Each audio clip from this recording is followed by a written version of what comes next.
afternoon debut. Yes. Well, Great to see Antoine, him. we're going to start with Nick here. Okay. With a question that is literally going to blow your brain out of your Why? ears. Just ask the Because question. it's a wild question. Quit priming Yep, the audience I'm teasing like it. there's some massive No difference one's between these turning two off right teams now. that are 2.5 different in the standings. What's the question? The question is this. Who's more of a title contender?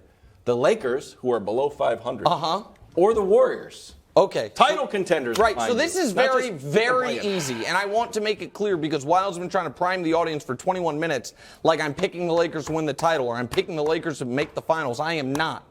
But the Warriors have a 0% chance of winning the title. So every team that I think could do it has a better chance. And the Lakers, however unlikely, we know the path. And now I could go like pro-political ad, explain, tell you how the Lakers, since the trade deadline, have the second best defense in the league. And Anthony Davis is playing great. And maybe the time off could be good for LeBron. And they're 5-2 in their last 7. But that's not what I want to do. I want to actually go negative on the Warriors. Oh. The Warriors What a surprise. have been, from before the year started, when I have a hard time remembering, but something weird happened with them. It was. It was I remember post-parade, pre-ring night. There was their veteran leader slugged their new $100 million guy in the face, and we all saw it. That's what it was. So that happened. I do remember that. And then, 20 games in, they were a 500 team. They were 10-10, and I asked Brew, you worried yet? He's like, nope. They're my team. I'm Mr. Somewhat Occasionally Consistent. So I said, okay, let's check in at 40 games. 40 games in, they were 20-20. And then 60 games in, they were 30-30. And the young guy that was supposed to come, help and get better, he actually doesn't play for them anymore. And one of the other young guys gets DMP's coach's decisions. And then there is this other problem, which is this. The road record. Can we show it, please? Because we know they're going to be on the road for every series. Steve Kerr taking And the bullet. Do we? That strikes me as a team that can't win 4 series in a row, all of which will start and end on the road. Probably not. And the so, Hornets? again, Yikes. again, this is not a pro-Lakers argument. It is that the Warriors are drawing dead. And, Brew, I know they were the team you picked before you abandoned them to I the haven't Suns. abandoned them.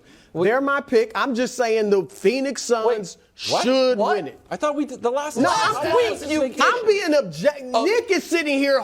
I'm still with Dallas. He don't believe in Dallas anymore than he believes in the Okay, freaking that's fine. Nets So, anymore. explain the Warriors. How are they a title contender more than the Lakers? Explain it. One word, Nick, and Twan will understand this. Pedigree. Oh. Pedigree. Okay. I know the road record is horrendous. Yeah. But I'm going to believe in Steph Curry and Draymond Green and Klay Thompson to solve that. Obviously, you want home court advantage in the first round if they can get it, all right? But here's the thing, Nick, besides the pedigree, that's why I'm going to gloss over the road record, which is horrible. They are the best three-point shooting team in the league. They take more threes than anybody. They're 4th percentage-wise, and that's with Steph and Andrew Wiggins are both missing about 30 games. Their record doesn't change with or without Steph. They're 20-19 because with him he's in and out of the lineup. So you saying Steph Curry's not going to make a difference? No, what I'm that's saying what is you Brew. just said. No, I'm saying this year they are a 500 team with him and a 500 team Okay, without so are him. you saying Steph Curry will not make a difference? I'm saying this year he can't save the day. That's what I'm saying. He and Andrew Wiggins can save the day because the day is wide open. Because there's Denver and there's Memphis, which is imploding, and there are the Lakers that might not even make the freaking play-in, and there's Dallas, which added Kyrie Irving and doesn't play defense, and there's Sacramento, which is young as wild children. I mean, it is wide open in the West. Other than Phoenix, and they got health issues. So my point is, because of their shooting in today's NBA, and secondly, because of the style they play. With the ball movement and the passing, they lead the league in assists. They're one of only 2 teams with over 27 assists a game. Their style of play throws defenses off. Teams have a tough time guarding them when they're healthy. They didn't even have Andrew Wiggins yesterday and haven't had him for a couple of weeks now. And so with Wiggins assuming he'll be back, and he's supposed to, he's got a family issue, whatever it is, and Steph, I'm just saying, I feel as good about them as you feel about the Mavericks. That's for darn sure. And better about them than the Lakers, that's for sure. Go ahead, Antoine. Well, Golden State obviously with Steph and Klay, they're going to have a shot to make a deep run. But I don't think it's not going to happen. I think they need home court advantage. I think that's important for Golden State to be able to have an important Game 5 or Game 7 on their floor. And not able to have those games on their floor is going to hurt them. Because they play different on the road. If you watch Golden State, they're a very different team on the road. They're very vulnerable. You can go at them. So why is that? Is it because the Draymond punch and that the lack of cohesiveness and trust that sort of flares up on the road? I don't think it's the punch. I think it's more or less, there's nothing wrong with Draymond being physical and putting a physical presence to his team.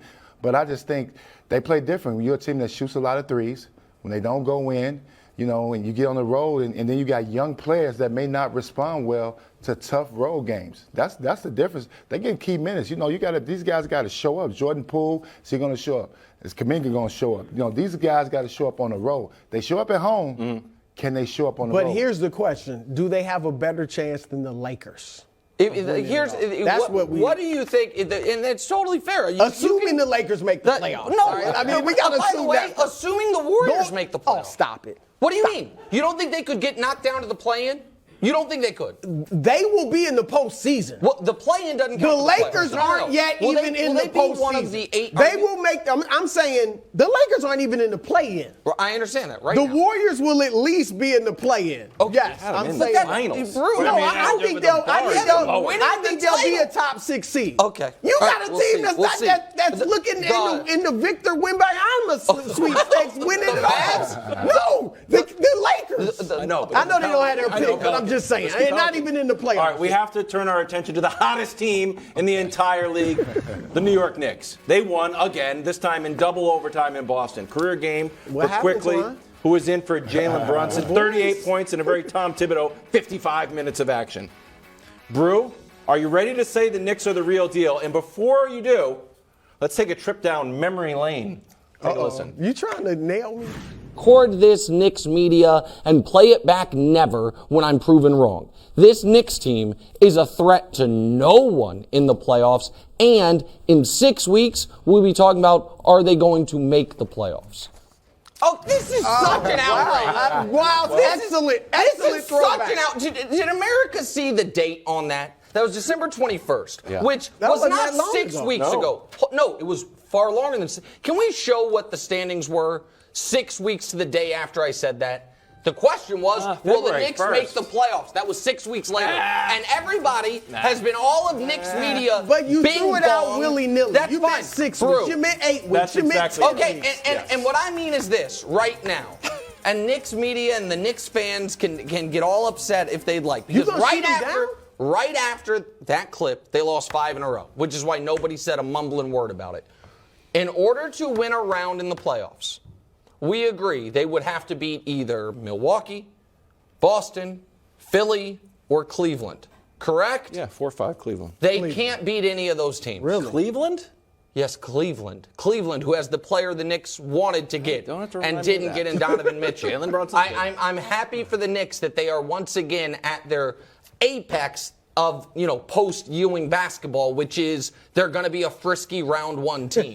But I'm not apologizing to anyone. You just said they'll be struggling to make the playoffs. Yeah, and no, I said that no one is going to think they are a threat. And that the question will be, will they make the playoffs? They have answered that question. They will make the playoffs. So this is what I hate about some of the national media, because they are so polluted by the fact they walk around the streets of New York City and they want fans to be like, hey, loved what you said about the Knicks today. And so, but I don't care about that. Does anyone at this table think the Knicks are a threat in the East? If you do, speak now, bro. Shut the hell up. Let me hear it. Here's what I'm going to say. Let me hear it. A threat to win the East, no. Okay. But hold on. A threat. They are a legitimate He said playoff. no. Well, here's what I'm saying. Nobody thinks they're a threat to win the East. Well, I mean, a threat. Just a threat. Like a pair of scissors is a threat. They're a guaranteed team to make the playoffs. Yes. And I will say this: they got a shot against Cleveland. That's going to be, and they might get. It's a 4-5. They just beat the Celtics. For the amazing team at home without Jalen Brunson. They're 3-1 against the Celtics. I'll give you that. Here's so they're a threat. This is my question about the Knicks, and I think Twan will understand this. All right. My issue with the Knicks, and I think Tom Thibodeau is a fantastic coach, particularly in the regular season. Because his team, he has his teams playing at a playoff level intensity in the regular season for all 82, and so they overachieve. And then in the playoffs, they don't have that extra level to go to like their opponents. So in his 7 years of making the playoffs, 4 of those years, he's ended his season by losing the lower seeds. So that I don't know. We saw it a couple years ago in Atlanta. They swept Atlanta in the regular season and got beaten 5 in the first. That's my question. Y'all got to keep it real. The personnel is not good enough to go deep. But just the first round, can they beat Cleveland? Now, that could be a good series. That could be okay. a really, really competitive, good series. But that personnel is not good enough to make a deep run in the East. Don't get me wrong. He gets guys. One thing Tibbs does, he does a terrific job of getting guys to play hard, to buy into the system. Julius Randle's had a great year, playing well. Obviously, you know, R.J. Barrett's been improving, but they don't have enough talent to make a deep, deep run. They don't even have Derrick Rose in the mix anymore. Right. A couple years ago, but Brunson's playing well. Yeah, Brunson's playing well, but you had Derrick in the mix. So I just don't think they can make a deep run, but they do play hard. Of course they can't. Everybody well, knows. We're not saying. Everybody agrees. But Nick, go ahead, Wild. They can go on a run. What do you think? I think they can go on a run. What's a run? A run is a run. a run is dispatch of the Cavs. Make I'm with you there. But then they're going to meet. Hold on, they're going to have to beat Boston or Milwaukee. They just beat Boston, and they can have a little Trae Young Hawks type. And you know run. what hurts the Knicks? Everybody like playing New York. You know what hurts the Knicks? So they're going to show right. Like Trae Young a few years ago. Can I show my graphic real quick? Yeah, go ahead and do your little graphic. Superstars like playing Here it is. Multiple 8-game winning streaks. Celtics who are really good. The Bucks who are really good. And the Knicks. They can get hot and go on a nice little streak and win. They could beat Boston or Milwaukee in the playoffs. They just did. Listen. They just literally Listen. Hey, America. The playoffs. Our New York City viewers, please, when you see Kevin Wildes walk into the Metro North to take his trip up to Schenectady after the show, Long trip. Holler at him and tell him you loved what he said about the Knicks, because that's the whole reason he just did that pandering nonsense. No one believes the Knicks can go on a run, and I'm taking all the heat for it. You don't believe I it? do. They just won 9 in a row. Okay, I don't. They're gonna now. They have to play the Hornets. It'll be 10 in a row. I'll call my shot. 10 in a row. Thanks for watching. Subscribe here to get more from the show and to check out clips from other shows on FS1.